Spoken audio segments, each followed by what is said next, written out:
Ni macam mana cara-cara kita nak pump. Nanti aku nak tunjukkan satu persatu Okey, Ken. Buka dari lipatan. Tu plastik buanglah kalau apa ni bot baru kan. Kalau bot dah lama memang tak ada plastik lah Okey, buka tadi daripada lipatan. First kali kita kena pump depan dulu. Depan tu adalah tube chamber dia yang U. Daripada kiri pergi ke kanan. Okey, chamber tu kita pump sehingga kompresor bunyi, kita tutup. Pump ni dia ada dua. Satu angin biasa, bila kita setting dia 4 PSI ataupun 33 kPa. Ni timing ni dia punya temperature pump ni kena faham lah Memang kena 4 PSI ataupun 33 kPa. Kita masukkan pump tu, biar dia nyala pump dia sehingga kompresor bunyi, kita padam.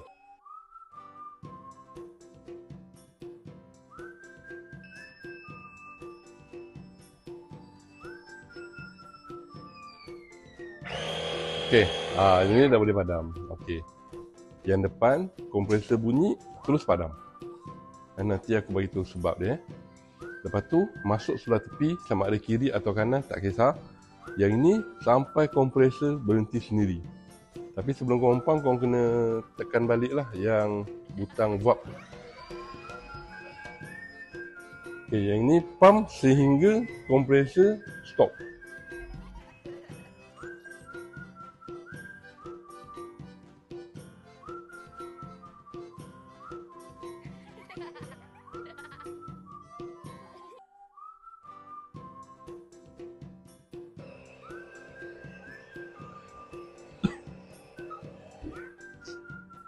Okey, kompresor dah padam kan? Baru boleh cabut. Okey, kenapa macam ni? Sebab apa?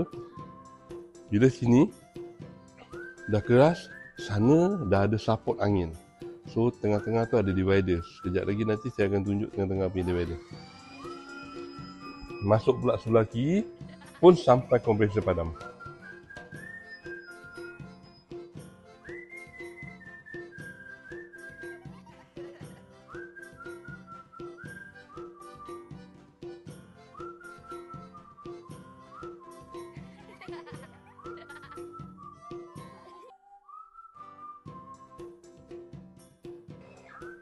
Okey, dah padam kan? Mana lepas tu last kita repeat dekat depan balik. Depan balik kita repeat balik sampai kompresor padam. Maksud dia depan tu 2 kali. Pertama kali dia last